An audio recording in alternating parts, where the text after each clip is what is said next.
Hey everybody, this is Robert with Occupancy Boost. I'm going to do another video on Grow. I'm going to switch to my screen here in a second. And a couple areas that I want to cover in Grow that I feel are overlooked and are very important are, one, your special events.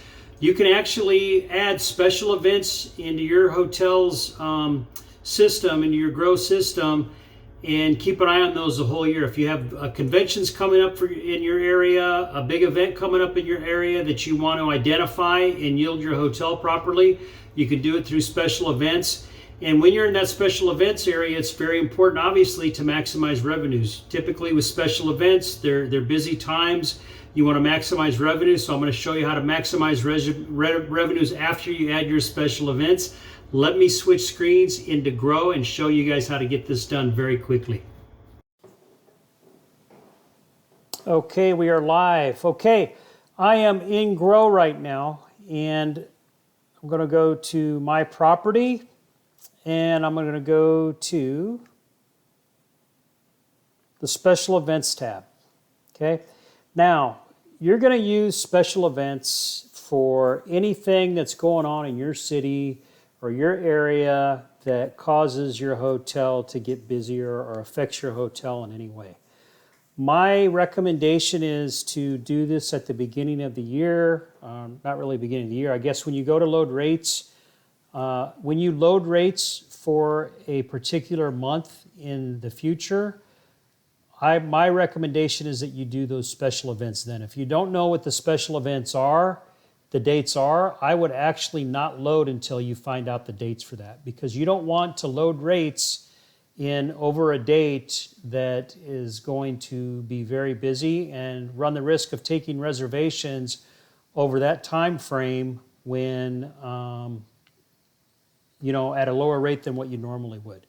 So when you load rates for your hotel in a month, I would have your information there in front of you of when the special event's taking place, and definitely follow the instructions that I'm going to give you right now. So you go to My Property, you go to Special Events, and for example purposes, I'm actually going to show you guys how to do this. So I'm going to actually create a special event, and I'm just going to call this Special Event. And the dates I'm going to use is October 12th through October 15th. And the description is going to be example, or I'm just going to put training video. So the special event is training video. And I'm going to hit save. It's that simple. Okay?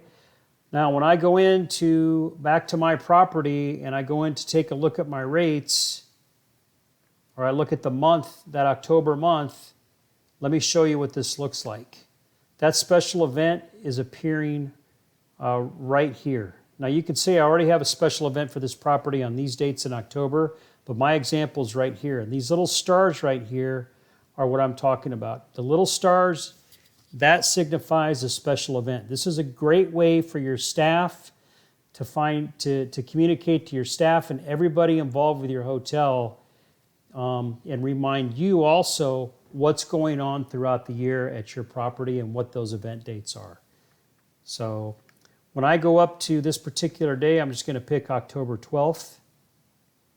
When you go into that date, you can click on this little tab there that says Special Event, and it tells you what's going on. Special Event. That's what I named it, and the description is training video. Obviously, you're going to put in whatever your event is, but for example purposes, I put that in. So that's pretty much it.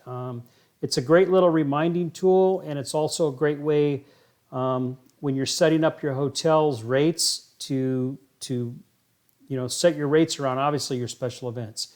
Now, one area that I feel like a lot of people overlook is their policy section here.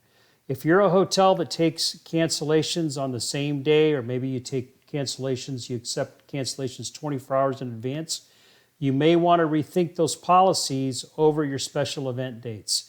Obviously, you want to maximize your revenues, and you want to limit cancellations as much as you can. So my recommendation is over those dates, again, you can do whatever you want, is to maximize your revenue through most restrictive policies if you're sure it's going to be a very busy event date. Now, what you do is you go right next to special events, you go to policies, and you click edit. And this little drop down here for your cancellation policies is right there. So you've got several different cancellation policies to choose from. Like I said, if you're a hotel that allows cancellations the day of, or maybe, you know, 1 day prior to arrival, you may want to switch it to 4 days prior to arrival for your events. I know Grow is getting ready, or G6 is getting ready to update this. So there's a 7-day cancel prior to arrival. That may happen by the time this video comes out. So there may be a drop down there that shows 7 days prior to arrival. You can pick that if it makes sense for your property. The other thing you're going to want to do too, if you don't already have it clicked, is you're going to want to ask for a guarantee. That means that when the customer makes a reservation, they're going to have to leave a credit card. They can't make the reservation without it. Most hotels nowadays do require a credit card at the time of reservations, but if your hotel is set up so you're not asking for a guarantee, I highly recommend that you switch to a guarantee over your special events date to maximize your revenues. Okay? That's pretty much it. That's all I wanted to review with you guys. I feel like, you know, I do these videos, I make them quick, but I also try to hit on things that I think a lot of owners and operators, from what I see, is they overlook, but are very, very important and can make a big difference in your revenues. So special events and your guaranteed and your cancellation policies over your special events. If you have any questions, feel free to leave them in the comments. And if you like this video, click like, subscribe to my channel. I do have more videos coming out, not only on Grow 6, but I also have videos coming out for a lot of different things. You can look at the long list of videos that I've already done over the last couple years. And please feel free to share this video if you like it. Share it with your friends, any of your work colleagues, and see you on the next one. Thanks.